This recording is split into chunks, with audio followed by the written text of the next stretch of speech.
চলছিল ক্রোয়েশিয়ার বিপক্ষে পর্তুগালের শ্বাসরুদ্ধকর বাঁচা মরার লড়াই।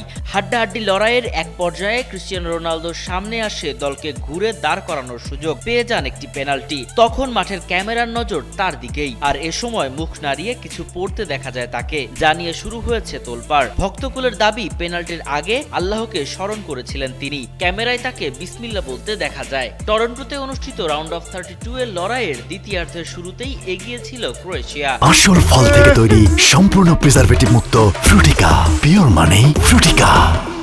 এরপর পর্তুগাল অধিনায়ক একটি গোল অফসাইডের কারণে বাতিল হওয়ার পর রোনালদো পেনাল্টি স্পট থেকে গোল করার আরেকটি সুবর্ণ সুযোগ পান। 41 বছর বয়সী এই ফুটবল তারকা এবার কোনো ভুল না করে বলটি জালের ঠিক মাঝ বরাবর পাঠিয়ে ম্যাচটি 1-1 সমতায় ফেরান। এটি ছিল বিশ্বকাপের নকআউট পর্বে তার ক্যারিয়ারের প্রথম গোল। তবে কিক নেওয়ার জন্য এগিয়ে যাওয়ার ঠিক আগ মুহূর্তের সেকেন্ডগুলোতে রোনালদো নিজের সঙ্গে কথা বলছিলেন। সামাজিক যোগাযোগ মাধ্যমে ভক্তদের একাংশের জোরালো দাবি, তিনি তখন বিসমিল্লাহ বলছিলেন। ধারণা করা হচ্ছে সৌদি আরবের ক্লাব আল নাসেরে যোগ দেওয়ার পর থেকেই রোনালদো ফ্রি কিক বা পেনাল্টির মতো সেট পিস নেওয়ার আগে নিয়মিত বিসমিল্লাহ শব্দটি বলে আসছেন। এ নিয়ে আগেও সংবাদের শিরোনাম হয়েছে।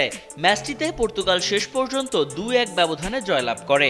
দ্বিতীয়ার্ধের যোগ করা টাইমে গঞ্জালো রামোসের হেড থেকে করা গোলটি পর্তুগালকে জয় এনে দেয়। ম্যাচের 103তম মিনিটে ক্রোয়েশিয়া একটি গোল করলেও অ্যাডিডাস বলের স্নিকো প্রযুক্তির সাহায্যে ভিএআর অফসাইড শনাক্ত করায় সেটি বাতিল হয়ে যায়। ম্যাচ শেষে আবেগ আপ্লুত রোনালদোকে তার প্রয়াত সতীর্থ দিয়াগো জোটার 21 নম্বর জার্সিটি পরে শ্রদ্ধা জানাতে দেখা যায়।